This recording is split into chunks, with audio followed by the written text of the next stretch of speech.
build your influence. Today we have a powerhouse as our guest, another FOJ, a friend of Jody.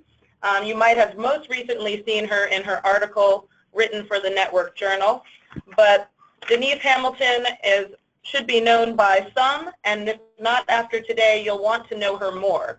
She is the CEO of WatchHerNetwork.com, really trying to help more women, and if there's men on our call today, she does help you as well, but she is focused on the ladies, to really move their career up and about in the corporate America. She is the co-founder of Jones Magazine. Not certain if everyone has seen that or read it, but it does have some great content. And she does a lot of marketing and promotions for the South Florida, in South Florida for AOL. And she is in the top 1% of the Facebook feed that you see going across your screen. For those of you who are active or need to be more active on Facebook, you might want to watch her tactics.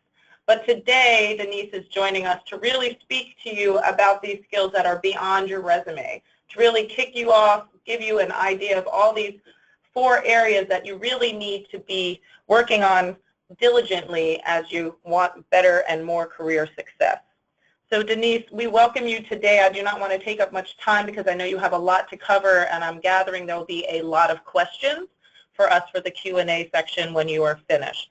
So please look forward to listening to Denise, and thank you so much for joining us from home.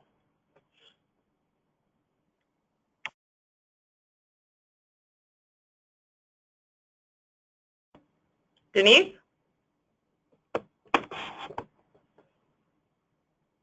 Hello, can you hear me? Yes, we can. Sorry. Yes. How are you? Good afternoon. I am wonderful. I'm wonderful. I'm so excited for the opportunity to spend time with you guys today. Thank you so much for the generous invitation. I'm honored to talk to such a fantastic group. And thank you to Jody for reaching out. Urban League is an amazing organization. I'm so glad to be here with you today. So when Jody reached out, she talked about some of the amazing work that you guys have been doing in terms of growing in career success and laying the foundation for that. And I'm happy to kind of pick up the football and take it to the next.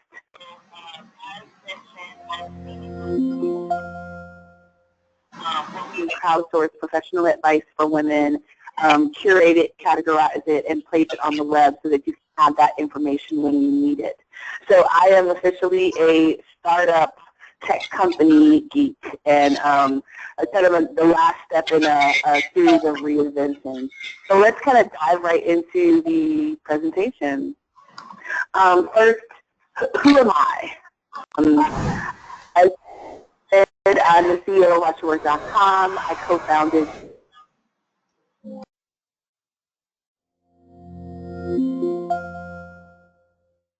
in fact, for AOL, I ran marketing promotions for South Florida, and at CBRE, I was the first Black commercial real estate broker in Texas, Oklahoma, Louisiana for any top commercial real estate firm, which is kind of crazy this late in the game. I went on to run a $10 million commercial real estate firm. If you're familiar with the company Cricket, he founded Cricket and sold that to AT&T, and that's how he built his wealth, and he tapped me to run his commercial real estate firm. I have a book coming out this summer, and I am routinely appear on channels and different media appearances. So I've been able to do a number of different things in my career, and it's been amazing and fun and exciting. And the thing that you have to know before I go a step further is I have never applied for a job. I've always been tapped while in one position to move into another position. So this is what I call my brag screen. But if you're sitting in the audience right now, you're wondering, so what? So what? There's a million great people who have a lot of incredible resumes. They have these wonderful lists of all these things that they've done, and it's wonderful and impressive. But the first thing you need to know, if you're going to move beyond the resume, that people don't care how great you are. They care how you help them to be great. I'll say that one more time. People don't care how great you are. They care how you help them to be great. As you grow in your networking, as you try to build your influence, it's really critically important that you understand that people are selfish. People try to align themselves with people who bring value to them as professionals and as friends and as resources for different endeavors that they're involved in. So one of the key principles I think you've got to accept and process and really fully adopt is you have to be very, very clear how you interact with other people and the value that you bring to other people. Let's talk about who you are. Based on my conversations with Jody and understanding kind of who the audience is on the call, I'm going to assume a few things before we dive deeper into our discussion. First, that you have a core competency. One of my pet peeves is people have a logo before they have a skill set. And I think it's really important that you have a core competency, something that you have either studied or developed some proficiency in, and that you are committed to growing that craft. You're committed to excellence in your space. That's why you're taking time out to spend time learning about a subject like this. So the base skills are there, because we can package anything. You know, the famous quote of putting lipstick on a pig, it's still a pig. So I'm assuming that you have a core competency and you're committed to excellence in that craft, that you have a set of career goals that you're trying to accomplish, and you want to use some of this information as a stepping stone to reach those career goals. You've already done a resume, you have an amazing LinkedIn profile, and you have some presence on other social media platforms. Now let's talk about who you want to be. I think that the world is kind of divided in this kind of influencer expert space. There are three folks: the experts, the connectors, and the influencers. That's who kind of everyone is aspiring to be, and leveraging social media to do that. So let's talk about each group. First, let's talk about the experts. To me, the definition of an expert is a person who has a wider knowledge base than the person asking the question. That's kind of a newer definition than it has been in the past. For example, you may not understand all of the algorithms and all of the tools that are related to Instagram or Facebook, but if you understand the mechanics of it and you understand how to post and how to get more visibility and how to get whatever, and you will know more than the person that knows nothing, then in that space you are an expert. And that is a sliding definition. My husband is an engineer, and he works in the hospital space, and he's one of the only people in town that you call if you have a major issue at a hospital. And there are folks who are in industries where they have worked for numerous years. They have acquired a high specialization. And I think how you communicate that, how you package that, how you market that is very different than the other kind of influencer behaviors that we're going to talk about today. But there's some commonalities, but there are some differences, and we'll dig into that. So the next is the connector. And people really underestimate this one. To me, this is the person that can send out an email or make a few calls on a Tuesday and have a room full of people on Thursday or Friday night for a happy hour, because they have relationships, they're good at that relationship building. And I think kind of a critical element of this person is that they legitimately are interested in other people. You know, I spend time talking to Rick to know that Rick is looking for a house. And I know Lisa is an amazing realtor, and so I take the time to send a note or to do an introductory email that connects them so that, you know, they can do business together. So that person is the linchpin, I think, of a lot of our networks. And you should all have a little bit of that in your life, if not, you know, a super connector. But those people are great at networking above and below. They can pull together resources. They can secure meetings with the mucky-muck executives, but they can also get 10 volunteers to help stuff bags when that is needed. Don't undervalue that role and that capability as a connector. And there are ways you practice that muscle, right? And I mentioned happy hours before. Sometimes I have happy hours just to have them. I invite, 30 people that maybe I don't have time in my busy schedule to kind of spend a lot of time with. And let's all get together. And my activity at that meeting is connecting them. Is, hey, Lisa, have you met Tom? Tom, have you met Jason? And the reason is people remember the value you bring to their lives. So I'm not the SME, I'm not the expert in that room, but I connect you to experts. And that builds my brand. And Denise knows the people that you want to know. This is in the rooms that you want to be in. And so I think that's a really incredible, really powerful role. The next kind of bucket is the influencer. And this is a new category, actually, because social media has created this reach and this ability to kind of connect with people that you don't even know all over the world. And so when you talk about social media, we talk about what you share on social media. Influencers have become the new experts in that they're curators. So I can be 18 years old. I don't have a degree in fashion. I don't know anything about fashion at all. But I can acquire 1 million Instagram followers because I am good at putting forth and communicating what the new trends are in social media. And that is a new category, and it's a powerful one, and it's one every single one of you on this call should be thinking about how to tap into.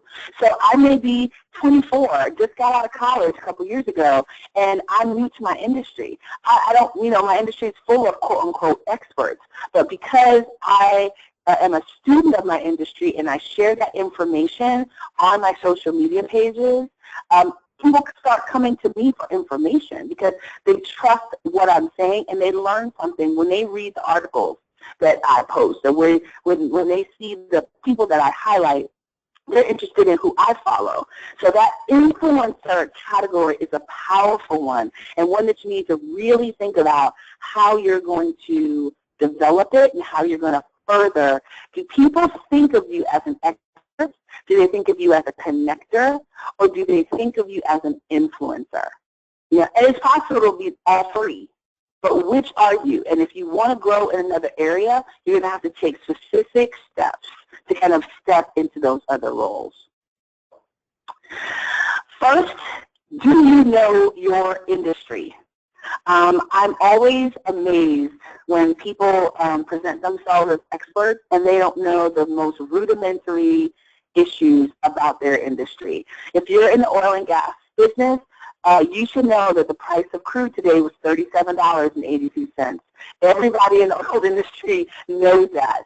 If you are in the women's empowerment movement, but you've never read Lean In, if you are a commercial real estate broker, but you don't know what the average rate is for Class A office space downtown in your city, these are problems. You need to know your industry. Again, we said earlier that the base of all of this is your competency and your skill acquisition in your profession, your core competency. So it's really critical that you have a working knowledge of what's happening. You know who the leaders are. If I'm talking about marketing and you don't know who Seth Godin is, you lose credibility instantly. So you get an opportunity to get in the room. I can give you 1 million tactics to get you into a room to talk to a high-ranking leader in your industry. But if you get in there and you don't know the basics, you don't go back to zero, you go back to a negative number because you're marginalized because you don't know what's going on. You don't know that there was a massive oil spill last week. You don't know that there was a new legislation that really is changing the game. So when you're getting ready to go to a networking event, especially when it's industry focused, really challenge yourself to brush up and really master, know what's going on, because that's how you're going to get noticed, quite frankly. If I'm a senior executive, and here comes this younger person, and they're super knowledgeable, and they have opinions about what's going on in my industry, I'm going to take notice of them. I'm going to look twice because they're dialed in. You know, there's something like, I heard a stat the other day, like 87% of the U.S. workforce is disengaged. Upper management, senior executives are desperately looking for those people that are incredibly engaged. Everybody loves that engaged person. So it's really powerful to kind of master those trends, know what the challenges are. In the engineering industry in Houston, where I'm based, 60% of the executives are eligible for retirement. That is a major challenge. What's your opinion about that? How are you going to solve that problem? When you get that audience, and it could be in an elevator, it could be, you know, standing waiting at valet to pick up your car. When you get an audience to talk about your ideas and your vision, you know, those are powerful moments. And they're not going to happen if you don't really understand your industry and what's going on. So how do you know? How do you learn? I suggest if you're not using it now, use a tool like Flipboard or Pocket where you are gathering, it's aggregating important content for you about your industry. There's so much information. I mean, I don't know about you, but I feel completely flooded with information sometimes. And it's hard to read it all, but you've got to figure out a way to get it in. Nobody gets an excuse. You don't get a walk that, oh, there's too much information, I couldn't keep up. Your job is to keep up. So using a tool like Flipboard or Pocket allows you to kind of put all those articles and put that information in one place so you can read it when you have some time. You're waiting at a doctor's appointment. You're, you know, you just have some time to kill, and it's just critical to keep up on what's going on. The blogs that you love, Google alerts, definitely on your company, on competitors, so you know what's going on. I also ask people, you know, Google your own name. What comes up? Do you have a Google alert on your own name? Wherever you're featured or posted, you should know that. Conferences, attend as many as you can. And while you're there, like, you know, sometimes these days the content is posted later, so you don't have to necessarily even attend all the classes there. You can use that time as both networking and education, but make sure you're really listening, you're really keeping up on what the current trends are. LinkedIn groups, Facebook groups, you know, again, other places you can plug in, and, you know, following influencers on LinkedIn, people who are the thought leaders. Figure out who they are in your space and follow them religiously. So let's talk about who the world thinks you are. And this is kind of the toughest topic of this whole presentation. We all, at this point in the game, have a brand. So for some of us, our brand is nothing. Our brand is non-existent. And that in itself is still a brand. It says that you're disengaged. People interpret that in ways that are sometimes unfair, but it's kind of like credit. If you don't have any credit, you have a low credit score, which is kind of counterintuitive because you think, well, if I had a bunch of debt, then I would have a high credit score. Yes. It's not fair, but that's the way it is. So what your brand is on social media, on the internet, and in real life is incredibly, incredibly important. And you've got to have one, even if it's a reluctant brand. So let's kind of go through each category, and let's talk about some of the challenges and opportunities that I see. Okay, first let's talk about pictures. I have invested in professional pictures. I think it is a good idea for most people to do that if their budget allows. If not, there are wonderful filters, wonderful, you know, you can do a lot with your iPhone 6, but it doesn't matter whether you do them on an amateur level or a professional level. It is critically important that you present yourself to the world intentionally. If you look at the top 2 photos for the LinkedIn profiles. One is a picture with a young woman in a picture with another person. I don't even interview people if they send me something like this, because it says to me, like, you didn't even take the time to present yourself in a professional way. You didn't take the time to even take a picture of yourself. You can take a selfie and put it up. This says to me this person doesn't care, doesn't take this seriously. And if you don't take this seriously, what else don't you take seriously? Now, that is not altogether logical. You know, so a person can be a fantastic employee, but just not have been diligent in this one space. But, you know, like I say, perception equals reality. And what you're trying to do is reduce the reasons that people eliminate you, not increase them. If you look at the picture immediately to the right of it, it's stretched out. Again, same concept applies. You didn't take the care to even see how you're presented to the world. And it's not about a professional photo. It's about just putting your best foot forward and being intentional and being deliberate. And then, you know, the dreaded no picture at all. I don't understand why people get on Facebook and they have no picture. I don't even know what that means. It's Facebook. And LinkedIn, same thing. Like, take the time, put your best foot forward. Unfortunately, we see our lovely young woman here who is dressed to go to a party, I assume. And let's talk about this intersection of public and private life on social media.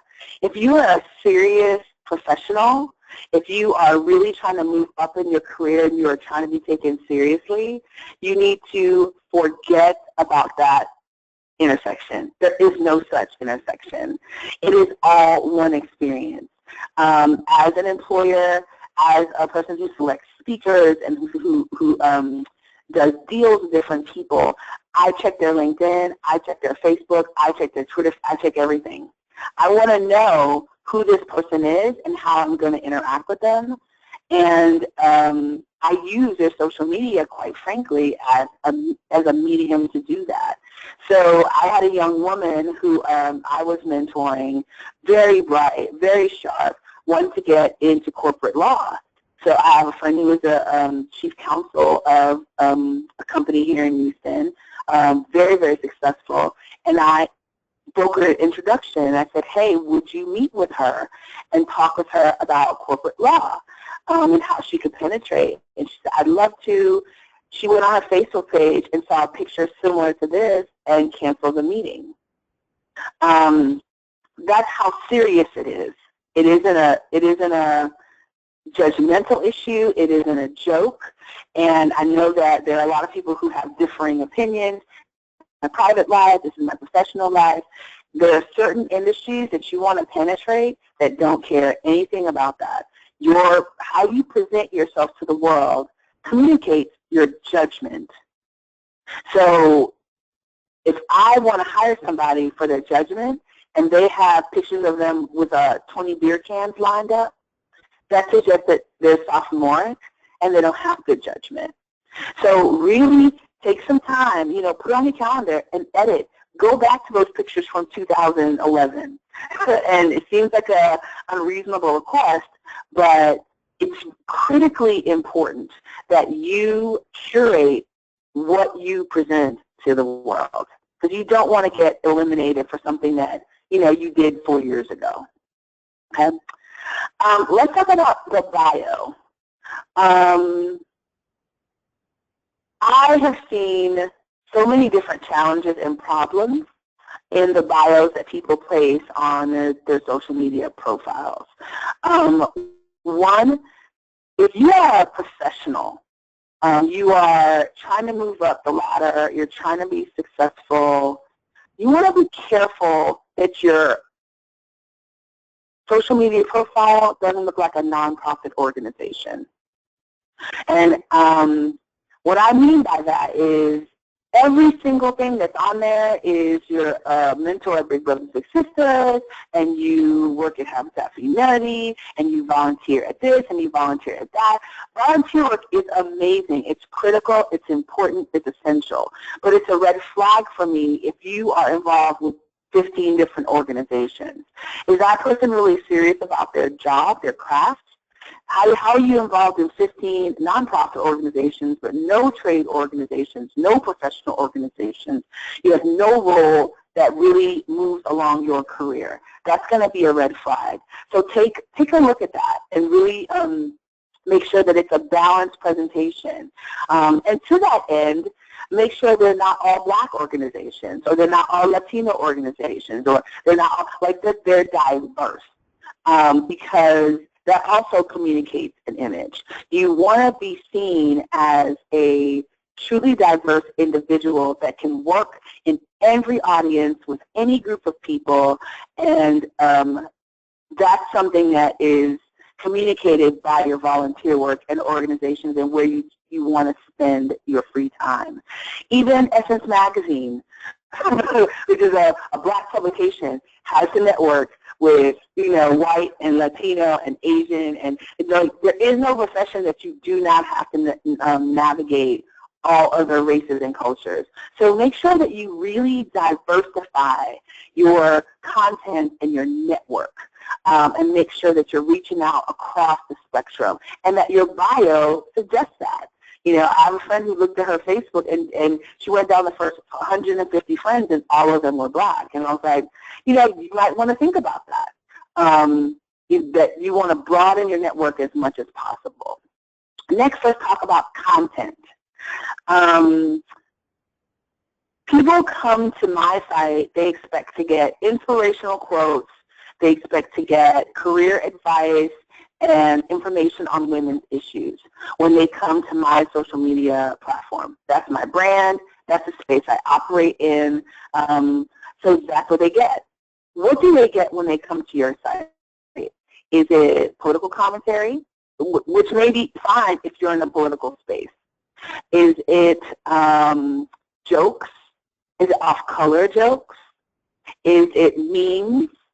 Are you what is your relationship to, quote-unquote, Black Twitter? Do you weigh in and spend 3 hours on Twitter whenever there's a big incident and people can see, wait a minute, did she work today? Did she been on Twitter for like 3 hours?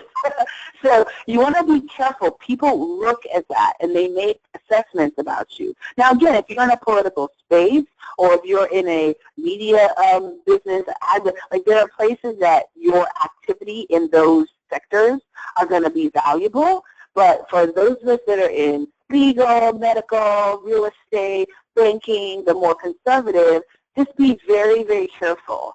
You don't want to alienate a future boss because of something that was a passing thought, not even like deliberate or a serious approach.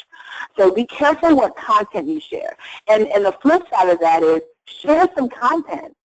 This is where that influencer information really comes to play. Share good content. Be a person that finds good articles. This is where Flipboard and Pocket come in. You are in a position that good articles come to you and you repost them. You share them on Twitter. You share them on Facebook. You share them on LinkedIn, so that people come to think of you as a person who is in this space, who's knowledgeable about this space, and who has a sensibility. There are people who feel like they know me because they follow me on social media. Of course, they don't know me, but they feel like they do. And for the most part, they know what my belief systems are. They know what I care about. So what do you care about? Is that communicated in your content that you share? That's the easiest, quickest, just add water way to become an influencer on social media. Share brilliance of other people. The next bucket is public speaking. Speak as much as you can. Anytime there's an opportunity to present, whether it's to a group of high school kids, college kids, or a trade group, or a huge conference, get in front and be visible. Put that information on your social media. Take advantage of the opportunities. Retweet people that comment on your presentation. Ask for feedback. Create a dialogue. And I know this feels like it's super time-consuming, but I don't really think it is, because this is the new reality.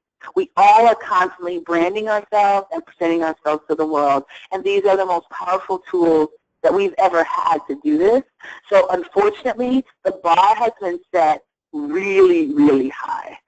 The best example I can give you is in commercial real estate specifically, you can have retail, industrial, office, development. There's all of these different sectors within commercial real estate. And generally, you have to come in and pick one and focus there.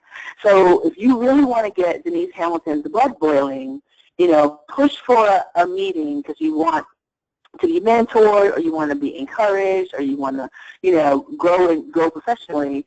Sit down with me and ask me, so what's the difference between industrial and commercial, or industrial and retail? Or what's the difference between this and that? I'm going to be angry. I'm going to be angry because you could have Googled that question. When you get in front of me, have intelligent questions that you have really thought out. Social media and the proliferation of internet information has raised the bar. This is the new expectation. So when you do this, don't think that you're doing something extra or something special. You're doing what we all are going to be required to do. It is a new part of our careers. So don't think of it as time-consuming. Think of it as, this is my job, this is the gig. The next bucket is leadership. Run something. Be the secretary of the trade organization. Be the vice president of the nonprofit that you volunteer with, the board. Just try to find opportunities to lead, because that's going to be the place that people can see what your gifts are, what your talents are. You can contribute. And I can't tell you how many times I've got opportunities because people see me running a completely unrelated project or event. So pursue leadership, even in small organizations, small groups, small projects. Wherever you can, leadership is incredibly, incredibly important. The last thing I'd like to talk about today is a really difficult one in our current economy, and it's brand confusion. These were pretty hilarious. I kind of fell out as I was looking at them. If you see, the first logo is Star-Kissed Coffee, a little bit confusing brand. You have Walker's Shoes and Cheese, and you have Guns and Family Dentistry. We have an explosion of entrepreneurialism in our society right now. I mean, just companies are popping up to the left and right. Everybody's got a side hustle. Everybody is doing these wonderful ideas. They're cultivating their ideas, and they're developing them. And as a project person, I completely support that. I think that's fantastic. But here is the problem. You have to be incredibly adept at presenting brand confusion. It's presenting your brand clearly and effectively if you're going to do some type of unaligned activity to your core competency. You're a lawyer and a natural hair blogger. You're a dentist and you run a side business of extreme sports. You're you just have to be incredibly, incredibly careful. And most people need help with that type of co-branding, because invariably, if I think of a career as difficult, and I would list those as banking, medicine, legal, commercial real estate, those that require kind of high specialization, I question your ability to do 2, 3, 4 things effectively. And now maybe you can. And so I'm the first one to admit that that may be an unfair kind of question, but the reality is it is a question. And people want to feel like you are fully committed and fully focused on your core competency. So if you're going to try to do both and brand yourself as both, that has to be an extremely deliberate effort that is carefully, carefully done. Some people have, a pseudonym. They have a brand that is like Afrobella or like where it's not their name, but it's a separate, entirely separate brand. Some people brand just a company. They don't necessarily brand their name associated with the additional brand.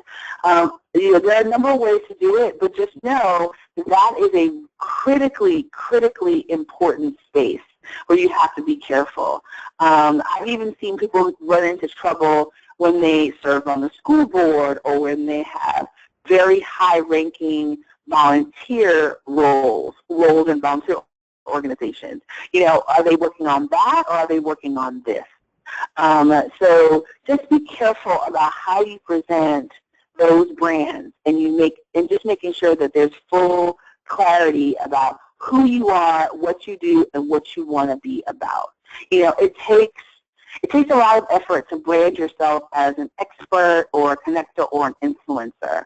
And so you want to be sure that you're not splitting those efforts between too many totally divergent careers or opportunities.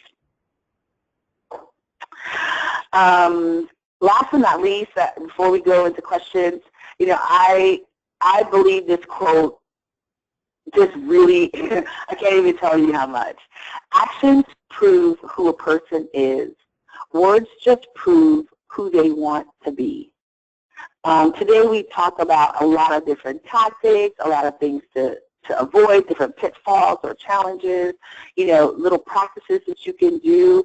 But at the end of the day, the base of all of this is being a professional of integrity that's committed to excellence, and it's always striving to grow and improve. These are all just tools to share that with the world.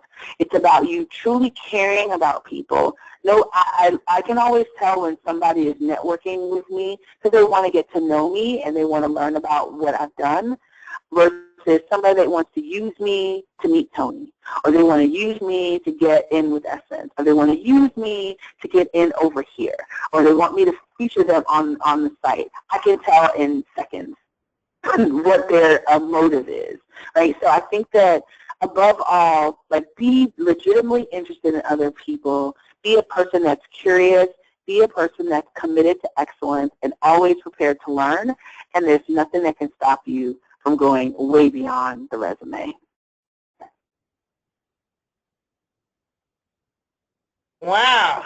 Well, Denise, I'm happy you're only in the middle of my week because I feel like I'm in the next Wednesday with all the information. We have a plethora of questions here.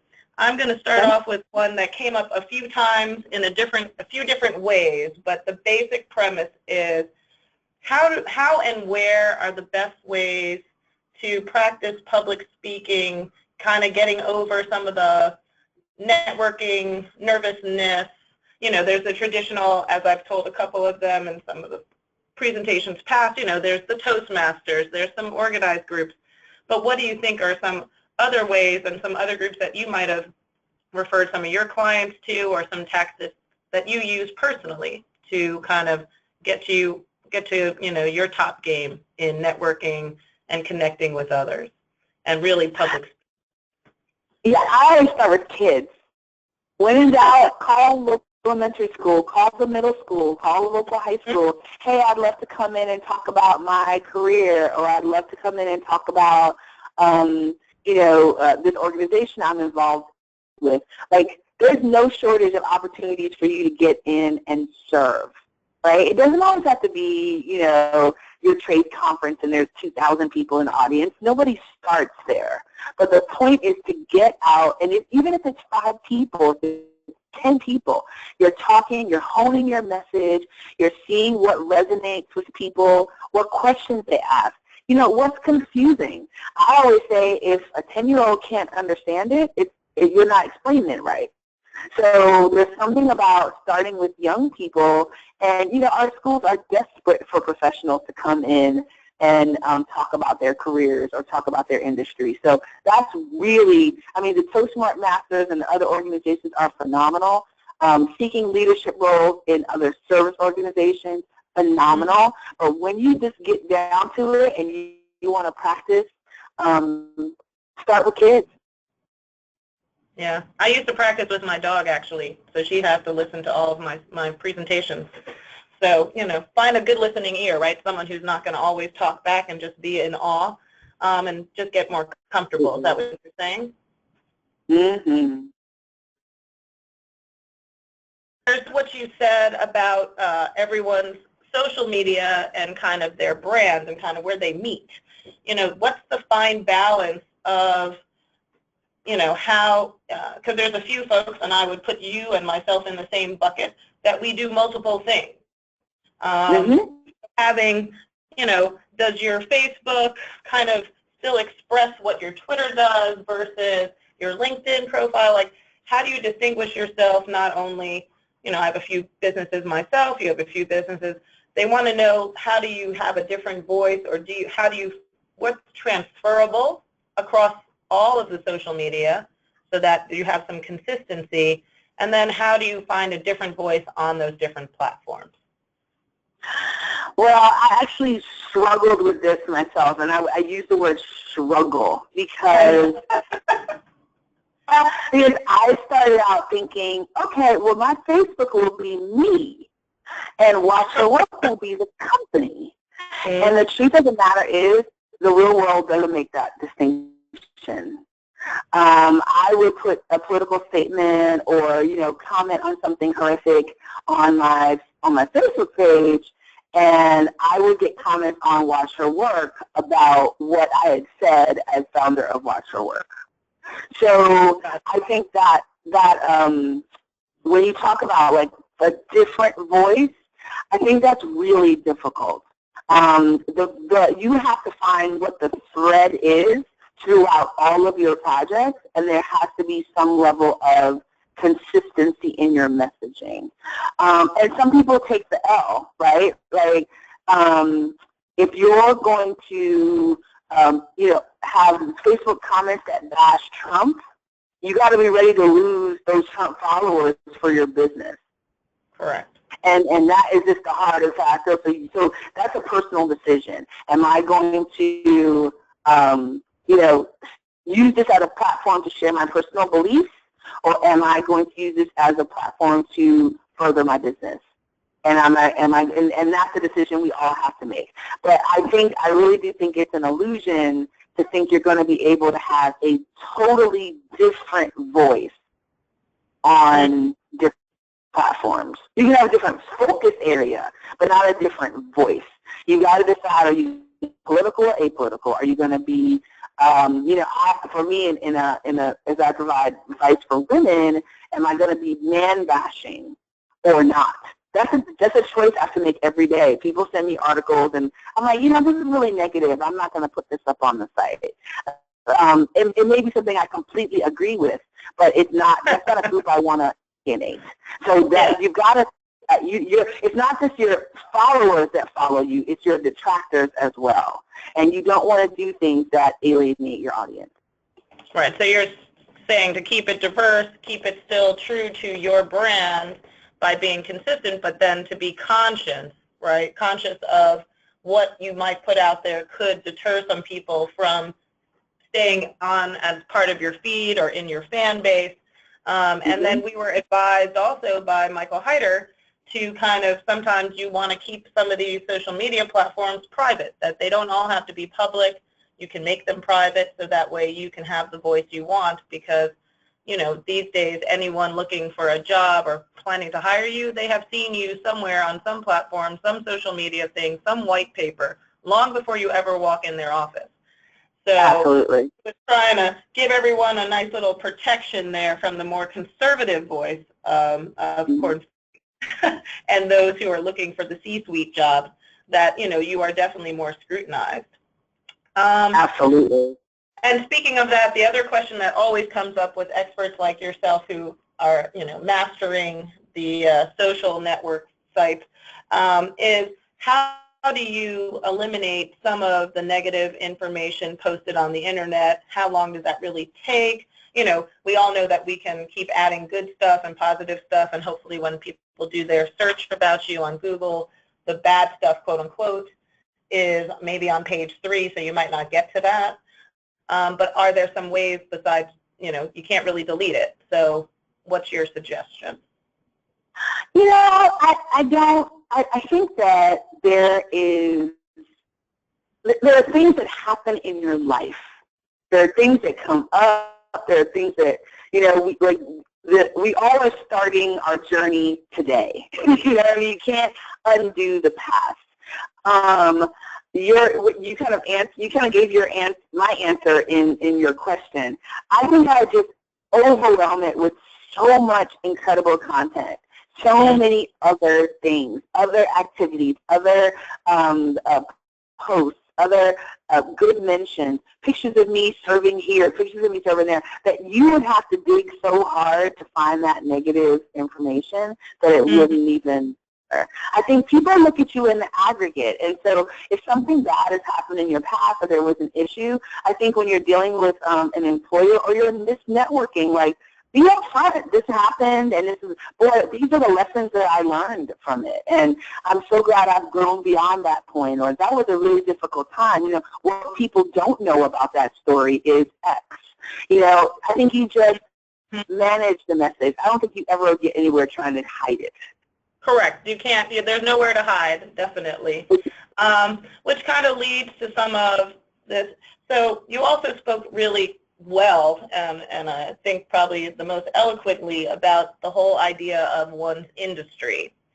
You definitely have some fans in this audience who, are in your industry, and so but also I would say this question came up for a few folks. It's how do they really get to know who those industry influencers are and get to them, that they feel like they're so far or they're not really sure who they are? Is it gaining a mentor, getting a sponsor? How do you really cultivate the right relationships to grow in an industry that you really do want to be one of the influencers, experts, or connectors in? It's like we have a lot of people just starting who would say that they were brandless. Brandless. I love that. That's my title for it, but they're like, I don't have a brand yet. So if you're someone building from the bottom up, what do you do? If you're somewhere midway, what do you do? And if you're trying to figure out what your next move is and kind of towards the end of your career, how do you, still stay within your sphere, maybe, like you said? So. It's funny. I think it's all the same activities. I don't think there's any distinction. So for me, first of all, I think that people are far more accessible than you think they are. I have picked up the phone and just cold called Mitch Rudin, and in commercial real estate, like major leaders, and say, hey, I'd like to get 10 minutes on your schedule. I've gone to commercial real estate. I think is a really good example of a really I think commercial real estate is 1/2 of 1% any ethnic minority. So it is one of the last kind of frontiers in terms of diversity in our country. So it's a difficult industry to penetrate, right? And there are times that people were hostile. They weren't welcoming. They weren't friendly. I'll be honest about that. But there are also times that people were like, absolutely, how can I help? Let's go to lunch. Let's grab, coffee. But I can honestly say I would go to industry events and I would be the only Black person there, which I didn't really understand. Because to me, if you're trying to penetrate a new place, a new industry where we don't have a presence, you got to be in the room. There's no substitute for that. You can definitely create an online presence. You can, and I tell my daughter's 22, and we talk about this all the time. Yep, you can write the best emails, or you can send me the greatest text in the world. But there's nothing like being able to walk up to somebody at a cocktail party, walk up to them at an industry event, and say, hi, my name is. I work here. I've been following your career. The last deal you did, that was amazing. Can you tell me, how did that deal come about? People love to talk about themselves. They love to talk about their accomplishments, and they're always flattered by your interest in them. And the thing about it is, this is information you can Google in about 2 seconds before you go and talk to them. So I think it's really being, you want to build a network in your industry, be genuinely interested in the people. Follow their careers. Follow what they're doing. You have a mucky muck in your office that, like 2 or 3 layers above you. There's nothing wrong with reaching out and saying, I read about this amazing deal that you just did, and that transaction was amazing. Like, you just give me such encouragement as somebody starting out my career, or as I grow in my career. And, just thank you. I'm so glad you're a part of our company. Like, those little messages, they go a long way. Personal stationery, handwritten notes, or just an email. Like, I think it's all about effort. I think I once met a woman a long time ago, at the beginning of my career, and she told me she budgeted $20,000 a year just for networking events. I was like, what are you talking about? Personally, she buys tables, tickets, registrations to conferences. She budgeted this huge amount of money every year. And she said, but I get $500,000 worth of business from it. And I never forgot that. Like, sometimes we're really hesitant to invest the time thinking, oh, I'm so busy, I don't have the time to do it. And what I'm saying to you is, you don't have the time not to do it.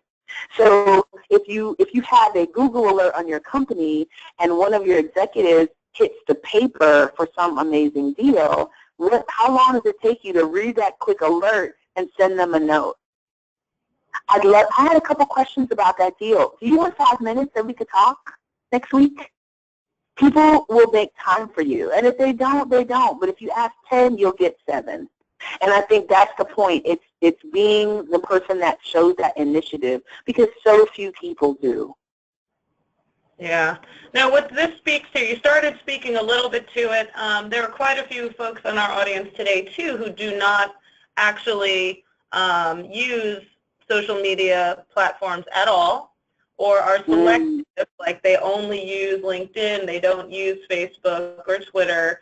And you were speaking to some of this. They wanted to know what, are some of the better alternative ways. You said some emails, attending some events.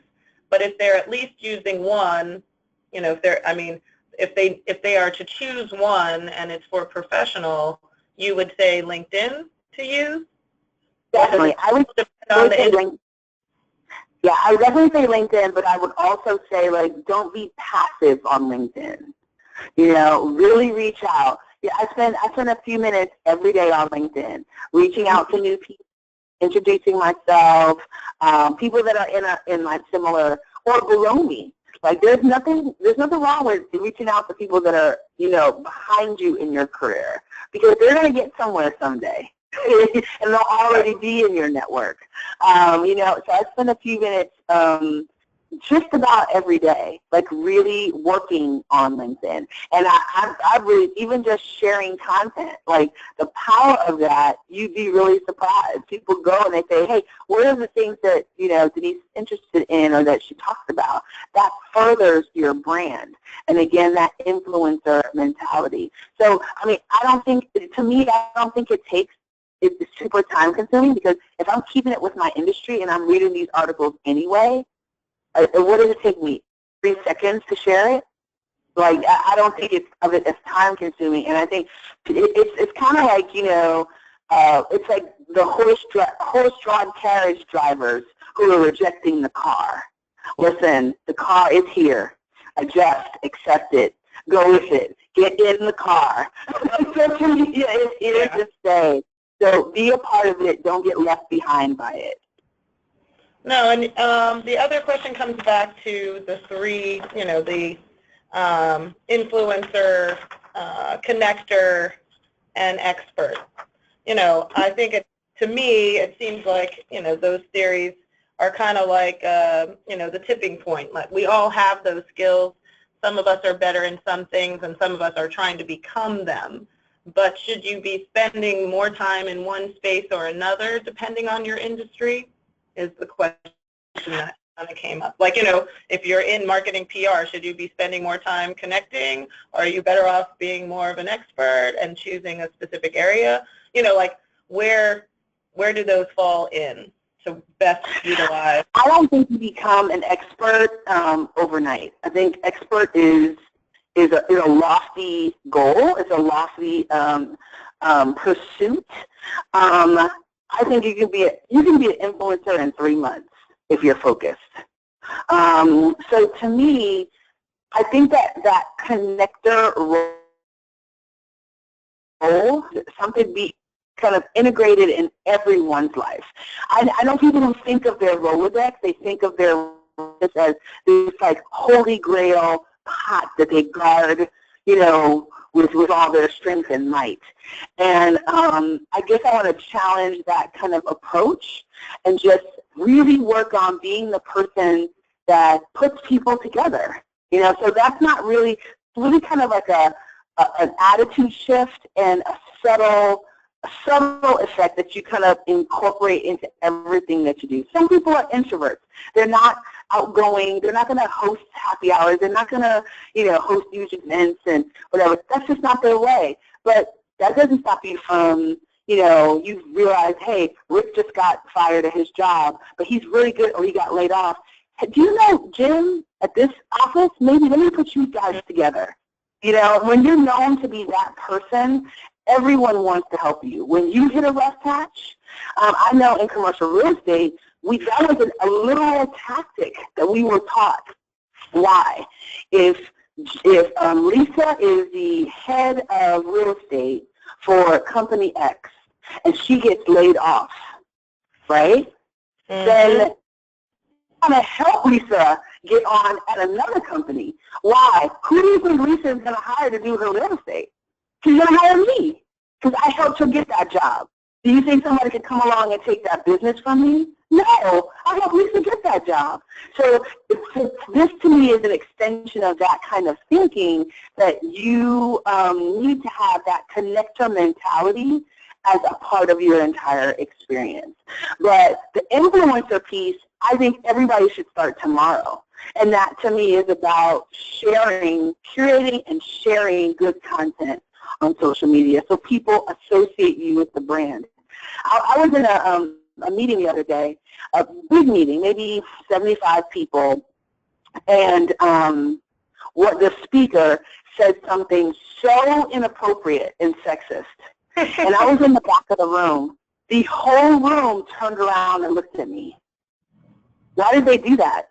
Because my brand is clear, that I'm really about stamping out sexism in the workplace and that I'm all about equality for women, right? That to me was a physical manifestation of the influencer work that I've been doing. You know, so if that's something that you can do, you can start that tomorrow. Gotcha. Well, I thank you, Denise, on behalf of the National Urban League and the Urban League Job Network here. We are hoping that you have kicked this off with great style and flair, that everyone will continue to join us for the entire spring series.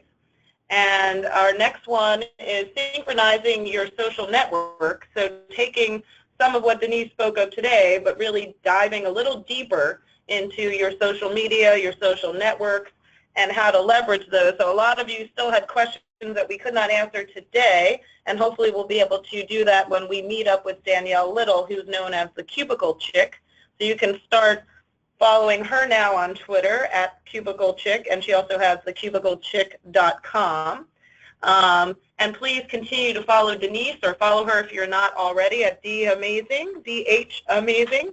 And follow the Urban League's Job Network. You can also upload your resume to our jobs board, where those jobs that we have there are definitely folks that are looking for you. So if you haven't figured out what industry, where you want an influence, what you want to do with your brand, please join us for the next part of our series, and we will dig and dive a little bit deeper into what Denise shared with us today. I want to thank you all and look forward to crossing paths with you again, Ms. Hamilton. And please continue to keep us abreast of what you're doing. And please find us all back on some social media platform. We're on all of them. The Urban League Jobs Network, LinkedIn, Facebook, Instagram, and YouTube. You can find all of our previous, many of our previous, not all of them were we successful in taping, but you'll find most of them of our Digital Career Success Series, including Denise's, coming up soon. So please go to YouTube as well. Have a great afternoon. Enjoy this day. If you're in warm weather, I'm jealous, and if not, we'll see you soon. Stay warm.